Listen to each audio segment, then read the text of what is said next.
value in real estate's found in finding inefficiency. The more inefficient the market that you're operating in or the asset class that you're buying, is, the more opportunity there is to actually make real outsized returns. So again, inverse of that. Efficient market, a lot of competition, a lot of players, a lot of data, a lot of transactions, etc. Hey there, I am Dr. Jason Balara, and this is the Know Your Why podcast, where we explore the why behind success. Every week, I meet with real estate investors, veterinary entrepreneurs, mindset coaches, authors, and fitness professionals to uncover their why and how it drives them on the winding road to success. What is your why? Hi everyone, I'm Jason Balara, and this is the Know Your Why podcast. Today I'm here with Axel Ragnarsson. He's an active real estate investor based in Boston, Mass. He's been full-time real estate investor since 2017.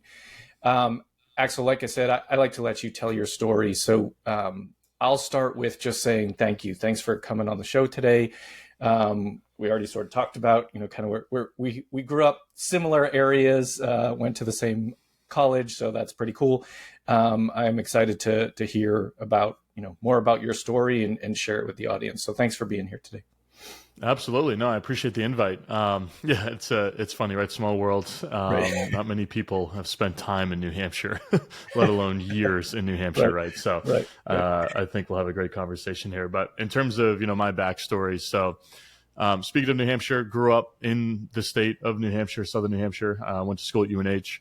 While I was in college, I was flipping cars. Like that was how I made money. And in lieu of getting a job, I was buying and selling cars on Craigslist. And I was getting towards the end of college and was trying to figure out what came next. Am I going to get a job? I've always kind of recognized about myself that I'm not the most employable person. And I was like, I'd like to start a business or work for myself or whatever. And somehow ended up finding real estate. Might have been an HGTV episode one day or an Instagram ad or something like that. But, came across flipping houses as a way to make money and all of this stuff. So around that point in time, I got my real estate license, got 18 years old. I was like, let's just go get that out of the way. That's probably a good thing to have and would be a fun learning experience. So I got my license. Started educating myself on real estate, bigger pockets, YouTube, bought some books, all that fun stuff. This is back in 2015, 16 timeframe. And as I was learning about flipping houses, which is what I thought I wanted to do, I discovered rental real estate, passive income, cash flow, all of that.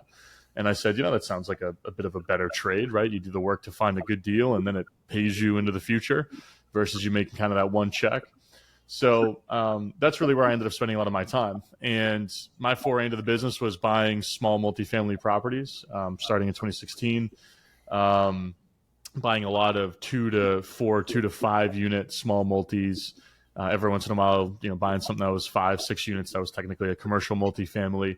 And I was finding those deals through a lot of direct to seller marketing, prospecting. And that became my special sauce pretty early on. I was really, really good at finding, discounted deals direct to seller.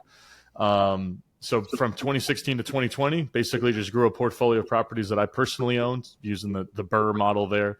Go buy a great deal, fix it up, refinance out of your private money with a local bank, and basically built a portfolio of cash flowing multis that, kind of replaced or paid for the rent, so to speak.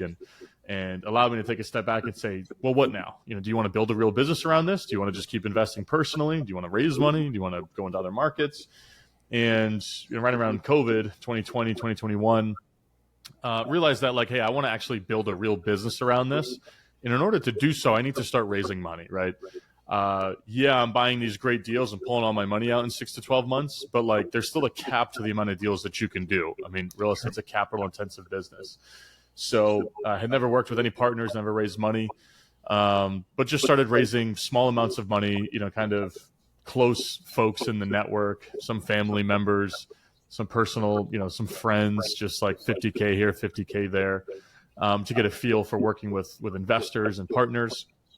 And then really from 2022 to now, really the last 3 years, we've poured some more gas on that fire and actually really built out kind of the capital side of the business. And that's allowed us to buy more deals and to really scale the business. So went from buying 30, 40 units a year to now we buy 175 to a couple hundred units a year on average over the last few years, which is really just what the market gives us up in New Hampshire. We're still pretty hyper-focused geographically speaking. We've done a couple deals, out of that region. I've done a deal down in Florida, I've done a deal in Rhode Island, but like we're still pretty focused on New Hampshire, and have built a nice business where, like I said, we buy a couple hundred units a year.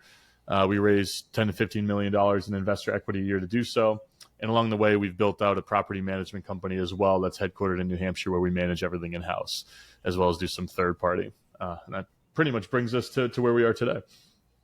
No, that's a great recap. But you make it sound easy. I'm sure it wasn't quite so simple along the way. But I want to maybe just go back sort of to the beginning a little bit. A couple things about, you said you got your real estate license. Do you, I find, people outside of real estate think that there's kind of like, when you say you're in real estate, that means you're a realtor. Like that's I feel like there's a lot of maybe misconceptions about, what can be done. And I think the reality is because there's about a million different ways you can approach real estate. But do you think that was helpful, needed? What do you think about, if someone was listening, that should they go get their real estate license to get started on this journey? Short answer is no. I don't really think you need it, especially if you're in a state with a lot of education requirements around getting it, right? Like New Hampshire, Mass, Florida, I think Florida's the same. They're pretty like lax, to be honest. I mean, it's 40 hours of education, then you would take the test. There are some states where it's like 100, 150 hours, right? I don't think you should tie up that much time in getting a license early on. If it's a state where it's easy to get it, why not, right? You probably learn a little bit more about what the different types of deeds are, what an easement is. Like a lot of the real estate agent or salesperson licensing education is around is like the nuts and bolts of like real estate ownership, which honestly early on isn't really that helpful. I've always been the biggest proponent of kind of the phrasing of like real estate's a sales business, whether you're an agent, whether you're an investor, whether you're a mortgage broker, whether, whatever you are in real estate, you're in sales. You got to go out there, find great deals if you're an investor. You got to go out and find investors if you're somebody who's raising capital to buy those deals. If you're an agent, you got to go find listings. You got to go find clients. That's all sales. I think the nuts and bolts of real estate's helpful, but I think what I wish at the time was like more of the real estate agent training should have been around like the transaction process. Let's dive into a purchase and sale agreement, talk about, standard due diligence contingencies and all of like kind of contract to close. There wasn't as much there. And I think a lot of agents who get their license because they want to be an agent are like, yeah, I wish we'd spent more time talking about how to actually be an agent. Like, how do I find business? Right. I think that's where most of your focus should be when you're getting into real estate, regardless of what your avenue is going to be, is like, how do I find the thing that drives my business, which might be listings, might be deals, might be, investors if you're someone who's looking to raise capital for your own deals or other people's deals, which I don't really think that licensing education really helps with that too much. Sure. No, that makes sense. I think obviously if you want to be a real estate broker, then you need the license. But if you're looking at it from an investment perspective, probably not necessary. I mean, it is, I'm sure it's state specific. You mentioned your secret sauce kind of being the ability to find deals. And I don't, both of us being from New England, I understand the type of property that you're talking about, that, very classic, like 3 triplex, like stacked triplex, that's very, very common in New England. It's all over the place. And frankly, when I still lived there, there were almost no like larger multifamily complexes. Like the larger multifamily complexes that are in Massachusetts, New Hampshire probably have been built in the last 10, 20 years max. Like it's really wasn't the norm before. So, starting in those smaller properties, what type of techniques do you use and probably still use to find the places, the right deals? Are you planning a remodel or construction project? Overwhelmed by the process? Over budget? Extended timelines? Strained relationships? We are all too familiar. At Lark Construction Services, we help homeowners and business owners take control of their construction journey, from reviewing bids and contracts to catching red flags before they become costly mistakes. Our Clarity Audit is a one-on-one expert review of your plans, estimates, or current progress, giving you the peace of mind and a defined action plan to move forward with confidence. Don't let confusion lead to costly errors. Visit larkconstruction.com and schedule your free call today. Lark Construction Services, saving you time, money, and stress. Yeah, I think it's still a big focus of ours now in terms of we find a lot of deals direct to seller, and over the years it's just we found more just by increasing the number of channels we use and then increasing the volume within those channels. Right, I think it's very easy to think about direct to seller marketing and prospecting through the lens of how you would acquire business with like a traditional business, right? Like let's just say you've got a flooring business. You probably are going to try to network with people that can refer you business, right? The property management companies, the real estate agents, the general contractors, whoever.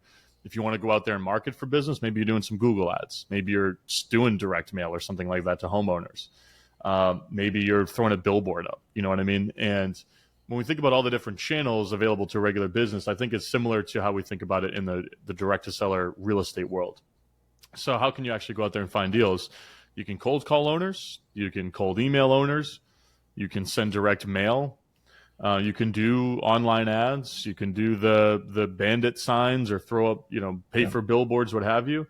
And I think that going direct to seller is a function of what availability do you have from a time standpoint? What is your budget from a dollar standpoint?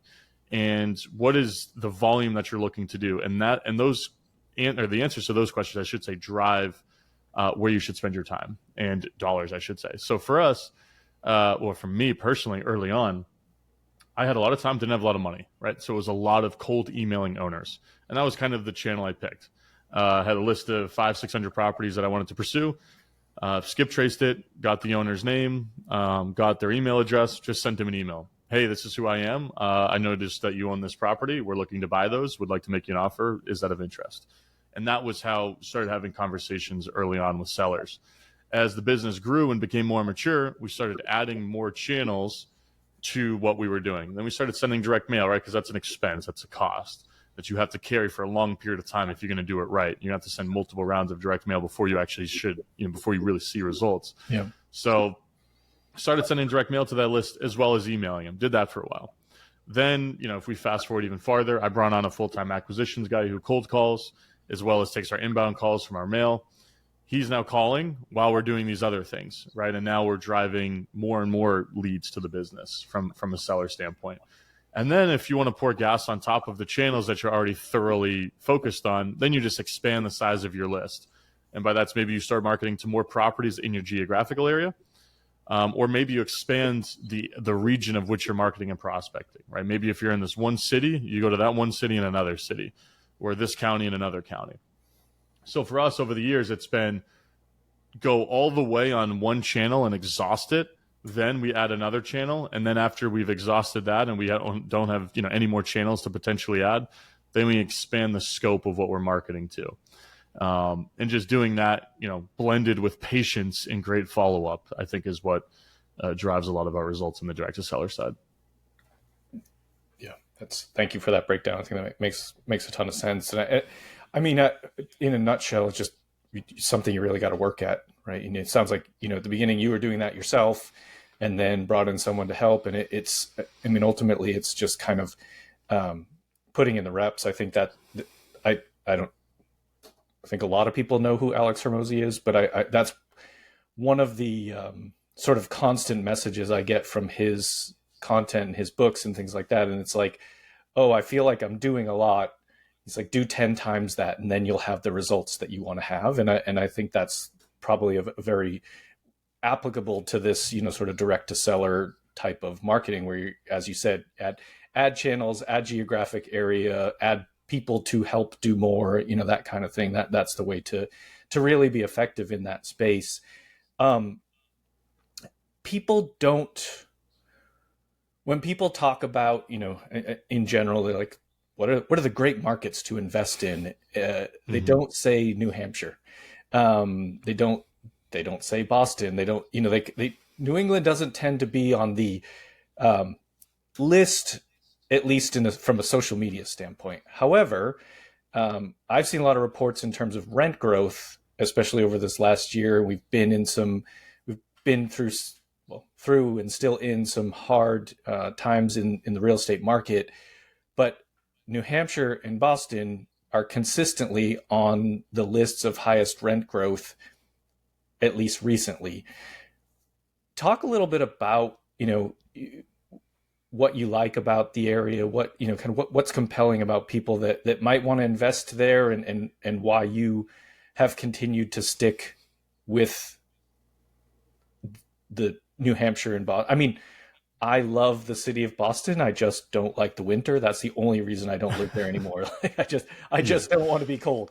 But outside of it, it is a phenomenal place to live. Like, and if you don't mind the winter, like it's really there's so many positives you could say about that region. So, but tell me kind of your thoughts on why you have stuck with that as your location.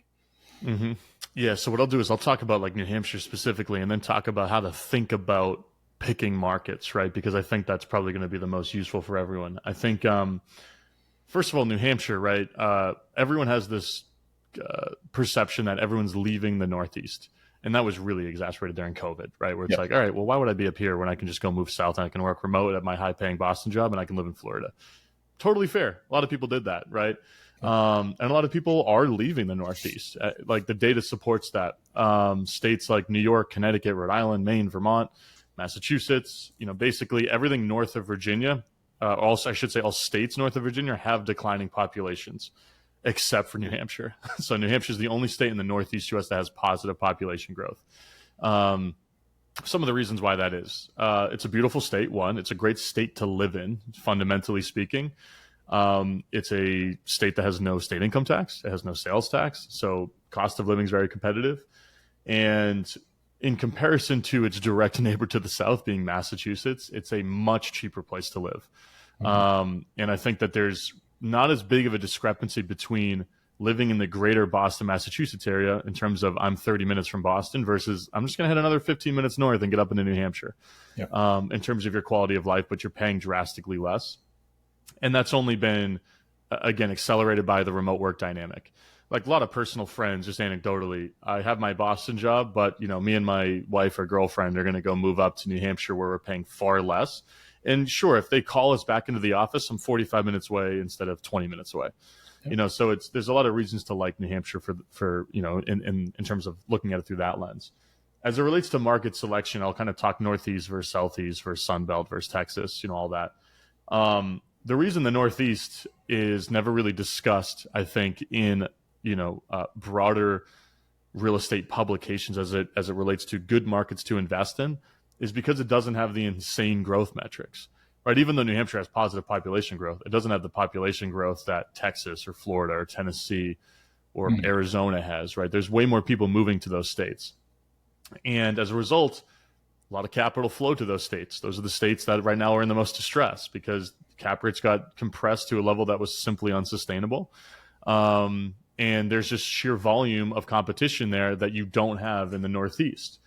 The other dynamic is that those states with very high growth metrics, population growth, job growth, et cetera, built a lot of real estate, single family and multifamily. I want to speak multifamily because that's obviously our game, but the supply added to those markets was astronomical, right? And there's a lot of whiplash effect in these markets where rents spiked during COVID. Right. Developers were like, holy smokes, look at these rents. Let's go build. Also, capital is cheap as hell. They're just giving us free money basically at 3% rates. Built a lot of multifamily housing. And then there's been this slow decline in rents in a lot of those markets where all of that new development is being absorbed. Rents are declining.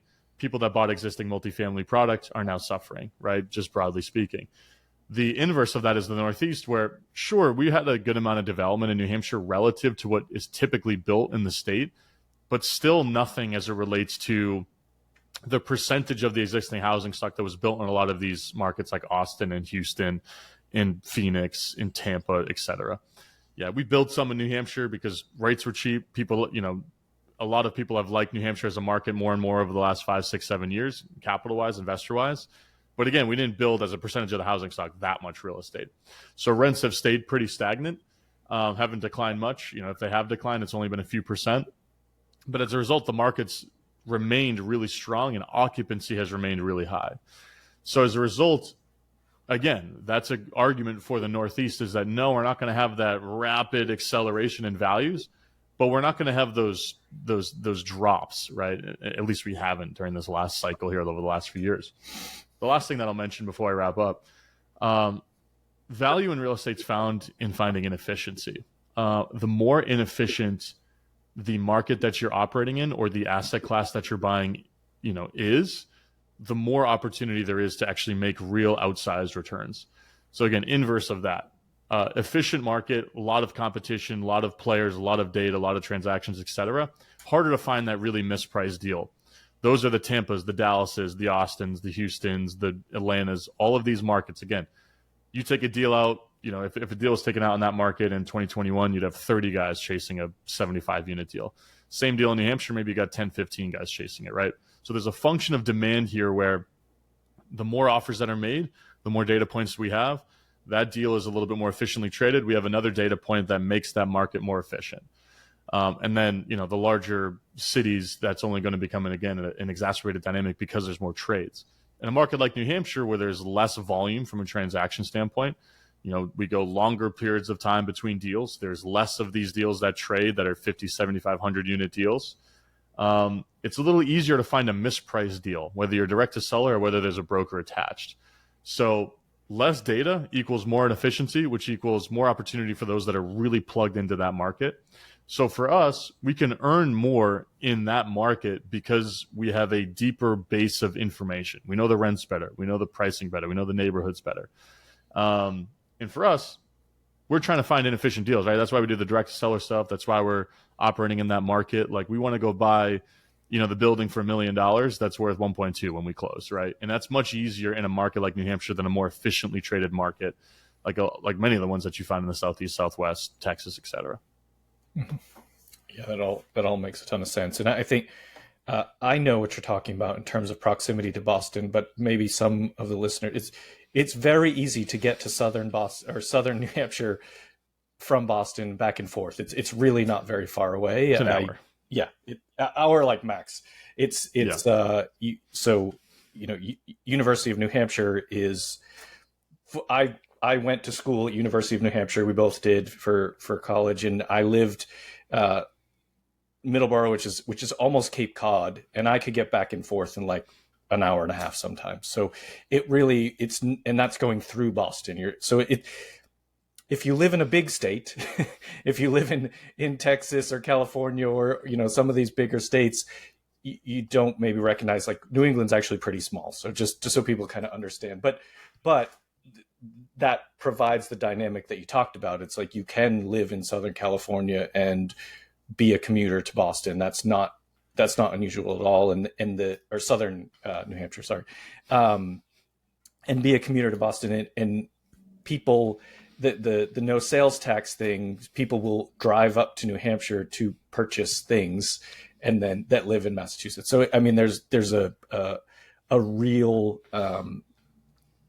that really does actually affect how people, sort of think in that area. The other thing, you mentioned, I don't, tell me what you think about this. I think there has been some population, decline, I guess, people moving out of New England to some extent. But I think overall the Northeast is pretty sticky. Like, people do tend to stay. I'm not an example of that. I just got tired of winter. I mean, that's truly it. But I think a lot of people do really stay. Whereas there's a lot of transplants in like the Southeast and Texas. And I mean, so it's just a different dynamic. I don't know if you feel I don't know if you feel that you have less turnover in your units because people do tend to to stay where they are, or maybe don't agree with me. But I'm curious your thoughts on that dynamic. Yeah, I think a lot of this is going to be like my own thoughts and feelings and probably my own anecdotal experience versus anything that's data oriented. But, I think let's use California as an example, right? California is in the news a ton where cost of living is absurd. I'm not going to share my own thoughts on it because it's probably not helpful, but a lot of people are not a fan of the politics in California, right? In terms of the people that grew up there and lived there for a long time. That combined with cost of living has not made the value of living in California worth it. And they've moved to Vegas or Phoenix or, whatever, right? There's a lot of people that have done that. But then on the flip side, you have people that are like, I don't know, man, I like to surf. I really don't care what's going on here. I like the weather. I'm just going to stay here forever. And it's as simple as that for them. I think that there's a very similar dynamic in a place like New England, where for me, I would hate living in other parts of the country in the summer. Like a Florida summer, a Texas summer, an Arizona summer, like that is 10 times worse to me than the winter in New England. And there's a lot of people I think that think through that lens. And just other people, it's like, well, that's crazy. I could never understand that. But I think that there's a lot of people in New England that have that thought process. It's like winter is one of my favorite seasons. I love to ski. I love the snow. I love all that stuff. I don't care about the beach. I don't care about, whatever. My favorite season is the fall. I actually like it when it starts to get cold again, right? So maybe that makes me a little bit of an insane person, but I think that there's a lot of people that are like that. I also think that there's a real thing in New England in regards to like, it's sticky because a lot of people, there's like a lot more lineage here, I think, from a familial standpoint. Mm-hmm. You talk about how there's a lot of transplants in other parts of the country, maybe in Florida or in Texas, et cetera. A lot of people have moved there. I know a lot of people that moved during COVID and they moved back, right? Because family's close to here. And maybe over time that changes, right? You move somewhere, you start a family, that becomes your new home base. But I think that like true exodus that the media tries to make it out to be is probably going to be a longer term situation, right? A longer term dynamic that doesn't manifest in 10 years, 20 years. It's probably a longer time horizon where you really start to pull roots out of the New England area. I think the other thing is from a job standpoint, like Boston, the university infrastructure in Boston, the sheer volume of opportunity in a city like Boston from a professional standpoint, a lot of that flows up into New Hampshire. A lot of that flows down into like, a city like Providence, Rhode Island that, people are leaving, but again, there's still a lot of opportunity there. New York is the most prevalent example of this, right? It's like New York City, people are leaving. Yes. In terms of population is declining a little bit, but the people that are there could never imagine leaving. A lot of the people that are there, like they're so obsessed with living there that they would simply never leave. I think that there's other parts of the country where I don't necessarily know if you get that deep fanatical desire to stay as much as like I know, I spent a few months in Austin during COVID. I spent a few months out in Santa Monica during COVID. I kind of moved around. I have friends that live in all of these places. I'll use Austin as the example. The people that live in Austin, I don't think are like as diehard, I love living here as they are in like New England or California or some of these, or New York. It's like, yeah, it's cool. We got a lake. It's pretty hot in the summer. There's some breweries. There's not much going on when you really break it down comparatively to, New England, where you have 4 seasons, things to do every 4 seasons, and major cities, right? When you really start to break it down into what's available in terms of what you can do there outside of just cost of living, I think that there are many arguments for why people like to stay there. But purely anecdotal, that's my own 2 cents. The data says people are leaving, and they are. Except for New Hampshire. People are moving to New Hampshire. And I think it's mainly because like when people are moving out of like a Massachusetts, are they going to go and uproot their whole life and move 1,000, 1,500, 2,000 miles away?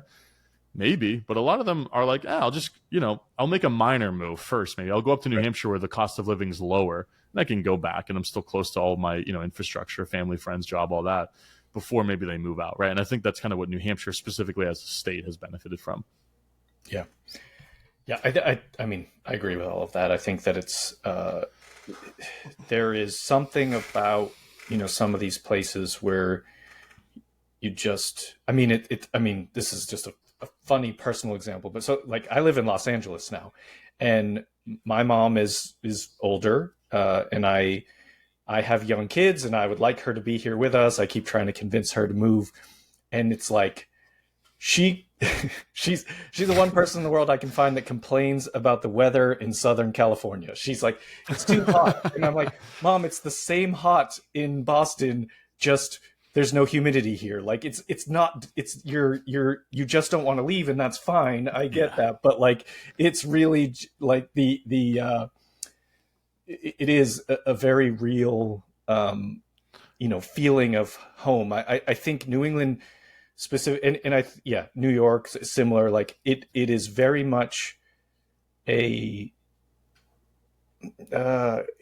roots are very important there. And I mean, until I had kids, I still considered Boston home. Now I have kids here, and so it's kind of like that dynamic changes. Once they're in a school system, it's like, okay, we're totally like, we're no longer. Yeah. And I'm interrupting you, but the SoCal thing, like the weather's really nice in SoCal. Yeah. If I were to move anywhere else other than New England, it would probably be San Diego. Yeah.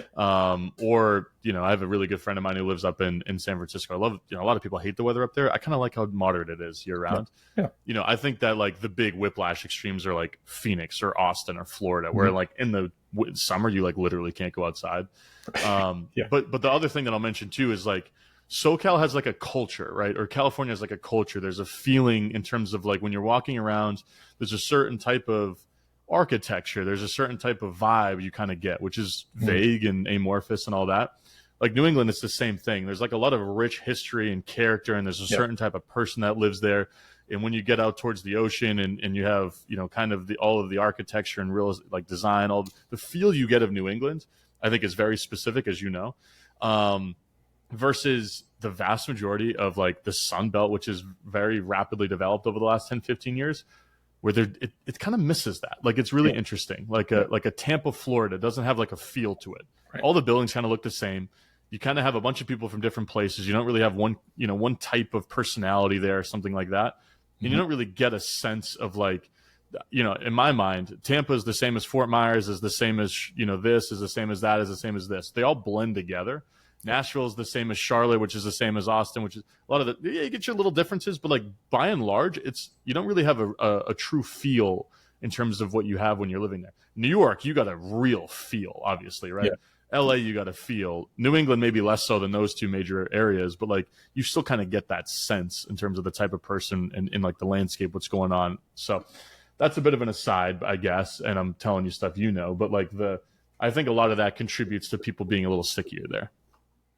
Yes. Yeah. It's got a history, and maybe, you sort of alluded to this, but I mean, maybe in 10 or 20 years, like the Austins and the Charlottes have more of a feel like that they've developed their own personality. But I agree. It's like, my wife's from Charlotte.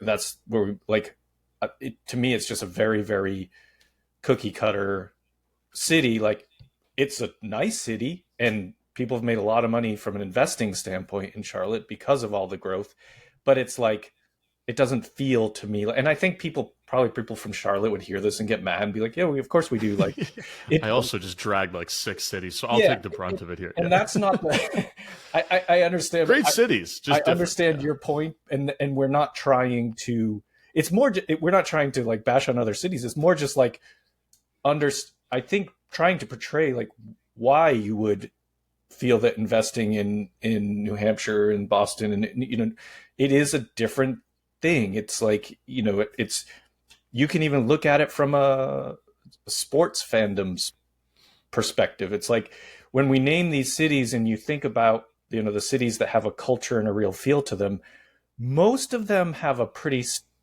deep history in sports, like Boston, New York, Philadelphia.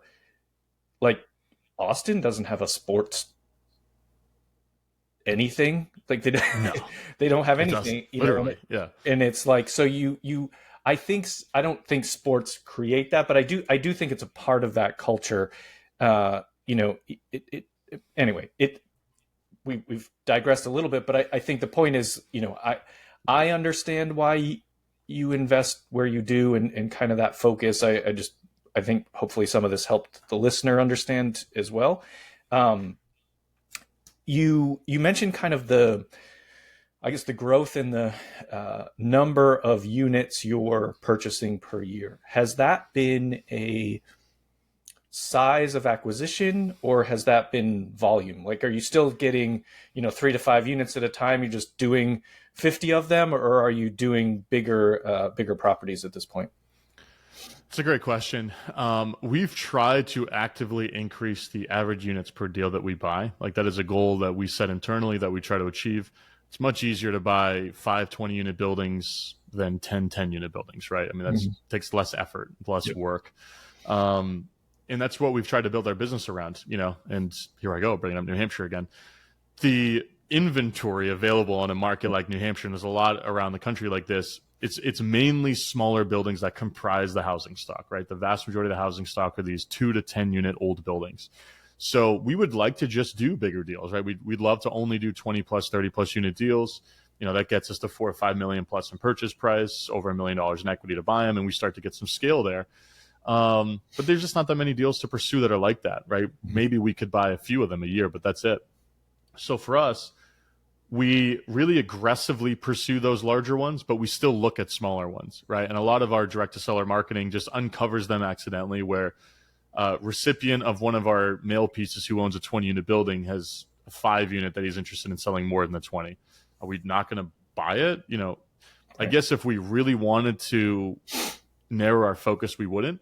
But if the pricing makes sense, it's really easy to plug into our infrastructure, it's really easy to just get it closed, et cetera, then we probably will buy it. So for us, we continually increase that number. I think in 2023, our average units per deal was like 7.5, something like that. Average in 24 was about 10.5. A lot of that was skewed by, we bought a big 72 unit deal at the end of 2024 that kind of pulled that average up. But we still very much do a high volume of smaller deals. That's still presently our model. And I kind of look at it as like those smaller deals in terms of like, we make a nice margin on them. In terms of like the actual dollar amount, maybe, or I should say our percentage return's great. Our nominal dollar margin's a little smaller than the big ones, but like those help kind of keep the lights on in the business. Those help, pay for our software, pay for our marketing, pay for the staff, allow us to stay active and continually do deals so that we're in the market more than taking 3-4 months off between doing deals. And then kind of just, keep everything rolling while we really pursue the big ones. I think that where this goes, though, is in the next 2-3 years, I probably personally will make the decision within the business to be like, we simply do not pursue deals below X dollar amount. And then everything that we have below that, we only assign those deals. Like that'll be the infrastructure change that we make, where instead of buying them and working through a whole transaction process, we just assign them, and we got to make X dollars from an assignment fee standpoint for it to be worth it to us. Maybe 8 to 10% of like the purchase price, whatever. That's kind of what we need to make from an assignment standpoint. And we're not closing and operating them. We're just kind of making little fees here and there, and we only buy the bigger stuff. That's likely where that goes for us in the future. But in the interim, we're still buying them and still building out the actual ownership of those right now. I mean, that makes a ton of sense to me in terms of, sort of a growth trajectory and a transition at a next level. And it actually ties into kind of what I was just going to ask you about next is your property management piece. I want to hear a little bit about when you implemented that, kind of, what made you make that decision. But a thought that just popped up as you were saying, these assignments, that could, you make the fees, but that could also feed your property management business. If you are managing for other people, you're like, hey, here's this, you take this property, do you want us to manage it for you on that side? So you could almost, I don't know, two profit centers on those assigned smaller deals. So, but tell me a little bit about the property management and kind of the decisions around that. Yeah, we brought Property Management House back late 2020, early 2021. I actually can't remember exactly when it was, but call it 4 years ago. Maybe a little bit longer than that, 4.5, almost 5 years ago. We started it because I had 50, 60 units or so at the time that I just personally owned with a third-party management company in New Hampshire that was doing an okay job. I don't want to say they were doing like a bad job, but they weren't really doing a great job. And I always knew like long-term, the goal was going to be to bring it in-house in some capacity. I think there's a lot of value, just as an aside, of like just voicing what you want into the marketplace, right? Just telling everyone like, hey, if you know of anyone who's looking to start a management company, like let me know. I want to partner with them to start it, which is literally what I was doing. I was like, going to networking meetings going, I'd like to start something. I'm looking for somebody to start it with. Let me know if you find anyone. I mentioned this at a meetup. It got around to the actual leasing agent who was working at the third-party management company that was managing my properties. And I always really liked him. He did a really great job, on the leasing side. He's like, hey, man, I'm just kind of getting burnt out here. I'm just thinking about starting my own. Like, maybe we can talk about how to build one together. So we started it together. It was going to be a third-party management company for the start, that my own properties would be the seed properties of to kind of get it off the ground. Mm-hmm. My benefit as an owner is I'm going to charge myself a discounted management fee through my own management company. And we're going to build out a management company. So we started with 60 units or so, a couple third-party clients, took us up to like 75. That was really hard. I think if I were to do it again, we'd start with more so that we could close, or I should say, bring in-house, start it, close out the third-party management, and then afford to hire more personnel right off the rip. Get a maintenance guy, get a leasing agent, get some infrastructure there. It was really tough with that amount of units because it was basically like a bootstrapped operation with just my partner Ryan on that. But we've since grown it pretty significantly. So over the last 4 years, I think we're now at like 775 in terms of the units that we manage. All within a 30-minute, 45-minute radius of our home base in Manchester, New Hampshire, and about 35-40% of that are units that I'm involved in, and then the rest is third party. And it's been a real nice competitive advantage for us. Mainly, I should say there is an advantage of having slightly discounted management pricing on my own deals, but I also have I can help build the systems, build the processes, like coach our team, like really help from an ownership standpoint as well, given that I'm a partner in the business. And as you mentioned, right, I think like there are many opportunities in the future to kind of monetize the network by having a management company in the sphere, right? To help push that service on folks that we work with in the marketplace. And it's just another revenue stream outside of just a pure investing business, which has been, valuable as well. Yeah. Oh, great. Well, Axel, let me switch gears here. So much we could talk about, but can't keep you here all day. But let me switch gears and ask the questions I ask every guest. The first one is, of course, related to the name of the show being Know Your Why. So what is your why? You have a really fascinating path. I think that it's a little different than at least what gets talked about a lot. A lot of times people talk about, do the biggest deals you can, like that, always looking for scale at even right off the bat. But I think, and I've heard you talk about some of your thoughts on that on social media and stuff. I think the way you've done things is actually really smart. So, but tell us a little bit about your why, kind of what's driving you. You're already successful. What kind of keeps that vision burning? Yeah, it's a really good question. I mean, I'm very innately driven. I should say internally driven by just reaching, whatever version of my own potential there is, I think. And I think real estate's an interesting business in that it's the most proven business model, right? I always knew I wanted to run a business, start a business, et cetera. Never had the idea, call it the idea that gets you off the ground. That was what kind of held me back for a long time. And then I was like, hey, here's this idea. Just go build a real estate business. That's been done a million times. You can throw your efforts from a sales and marketing standpoint at this particular vehicle, and that's going to help you kind of outperform what everybody else is doing. And that's a real business that you can create, right? It's a little bit slower than maybe some of the high growth options you can kind of pursue out there from a business standpoint, but it has a lower likelihood of failure over a long period of time. And I just kind of wanted to do something forever that I enjoy. And I really enjoy working in real estate in terms of like finding the deals, finding the money. I'm a deal junkie as much as the rest of them. And I think it's something that I really enjoy and something that I just find myself innately driven to pursue, right? So I think that's a big why. In terms of like really what a longer term why would be, I don't have kids yet. I'm sure when I have kids, I'm going to really enjoy being able to set my own schedule, right? So I think a lot of people get into real estate because they want that freedom out of their corporate life. Yeah. I almost went backwards where I'm like, I never wanted a job to begin with. I've never had a job. I'm so unemployable. Like the longest job I've ever had was 3 days, and then I quit. I was like, I'm all set. So for me, it's like I knew I'm never going to want somebody to be telling me what to do at any point in my life, especially when I have a family. So I'm getting downstream, but that's something that I know that I'm going to want to get ahead of. Yeah. And then I think that there's the opportunity to make real impact in your community if you're somebody who's very heavily invested from a real estate standpoint in that community. Like right now, I do a little bit of education and consulting work through a small group that I have. We donate a portion of our gross revenue to some homeless shelters throughout kind of southern New Hampshire, in the Manchester area and the Nashua area.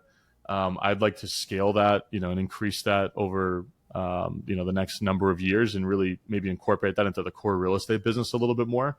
I think that there's a world in which we can start buying and renovating deals at some point down the line where we're doing, subsidized leasing to these homeless assistance groups. And I think that's like a real tangible local impact that we can have like in the community.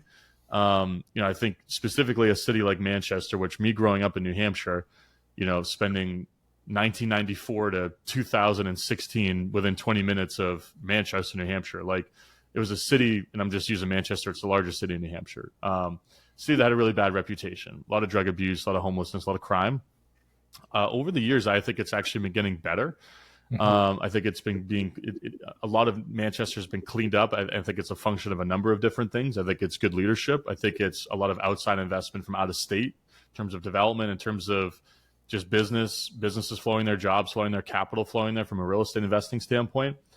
And I think that there's a lot of great people locally who are doing great things to kind of combat some of the drug abuse issues and the homeless issues in Manchester. And, it's like we're doing a very, very, very small part in that now by donating a portion of revenue in this, consulting and education business I have. But it would be great to fold that into the core real estate business a little bit more as well. So I think that's like a longer term, like neighborhood impact why. But in terms of like why I'm still interested in doing what we do, I think it's really fun and I just enjoy it every day. And I think I've found, been pretty lucky to find something that I really enjoy and so far has gone well and that I'm competent at, let's just put it that way, which I think is a nice bonus. Yeah, no, that's phenomenal. I would say more than competent, but it could all go to zero someday. Who knows, right? I'm not knocking on wood, right? But unlikely, but I do. Unlikely. I think it's you've got really, great ideas, and I think that community impact vision is phenomenal. So with that, I'm sure people are going to want to connect with you. What's the best way for them to reach out? Sure, you can reach out to me via email, Axel, AXEL, at alignedrep.com. So ALIGNEDREP.com. Don't know how I made a tongue twister out of that one. Yeah. That's also our website if you want to learn more about like what we do from a real estate business standpoint, how we raise capital, how we work with investors, et cetera. And then I host, a podcast as well, the Multifamily Wealth Podcast, where talking, kind of deep insights into multifamily on a weekly basis. So check that out as well. Okay. And we'll have all of that in the show notes so people can find you. Axel, this has been great. Really appreciate having you on the show. Thanks for being here, sharing everything that you did. I really enjoyed the conversation. Yeah, thanks, Jason. Appreciate it. Yeah. And folks listening, make sure you connect with Axel. Please like, rate, and review the show so we can continue to get great guests. And as always, thank you for listening. Hey there, I am Dr. Jason Balara, and this is the Know Your Why podcast, where we explore the why behind success. Every week, I meet with real estate investors, veterinary entrepreneurs, mindset coaches, authors, and fitness professionals to uncover their why and how it drives them on the winding road to success. What is your why?